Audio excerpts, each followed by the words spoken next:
दोस्तों, यूपी के सीएम योगी आदित्यनाथ ने इलाहाबाद का नाम बदलकर प्रयागराज कर दिया। लेकिन सोचिए, इलाहाबाद हाईकोर्ट का नाम अब तक नहीं बदला। ऐसा सिर्फ यूपी में नहीं बल्कि बॉम्बे, कलकत्ता और मद्रास हाईकोर्ट भी अब तक पुराने नाम से ही चल रहे हैं, जबकि उनके शहरों के नाम मुंबई, कोलकाता और चेन्नई हो चुके हैं। तो इसका जवाब पॉलिटिक्स में नहीं, एक गहरे लीगल और हिस्टोरिकल लेगेसी में छुपा है। सिंपल भाषा में समझे तो 1861 में ब्रिटिश पार्लियामेंट ने इंडियन हाई कोर्ट एक्ट को पास किया, जिसके तहत बॉम्बे, मद्रास और कलकत्ता हाई कोर्ट बनाए गए। इन कोर्ट्स का फाउंडेशन क्वीन ऑफ इंग्लैंड के लेटर्स पेटेंट से हुआ, जिसका एक यूनिक लीगल स्टेटस है।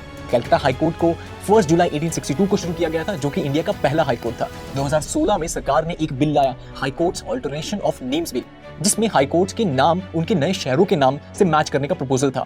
बिल को कैबिनेट ने अप्रूव किया, लेकिन उसके बावजूद भी चीजें आगे नहीं बढ़ पाई। क्यों? क्योंकि कलकत्ता और मद्रास हाई कोर्ट ने फुल कोर्ट रेजोल्यूशन के जरिए इसका विरोध किया। उन्होंने 3 बड़े रीजन दिए। पहला, नाम बदलने से कोर्ट की जुडिशियल लेगेसी और आइडेंटिटी खत्म हो जाएगी। दूसरा, जुडिशियल सिस्टम ऑलरेडी ओवरबर्डन है, नाम बदलने से पुराने केसेस, रेफरेंस और पब्लिक रिकॉर्ड सब अपडेट करने पड़ेंगे। तीसरा और सबसे बड़ा रीजन, इन हाई कोर्ट्स की फाउंडेशन ब्रिटिश पार्लियामेंट के चार्टर्ड एक्ट से हुई है, इसीलिए इन्हें बदलना एक कॉम्प्लेक्स लीगल प्रोसेस है। अब सवाल उठता है, क्या Indian parliament British Indian laws में बदलाव कर सकती है? कमेंट्स में बताइए आप क्या सोचते हैं।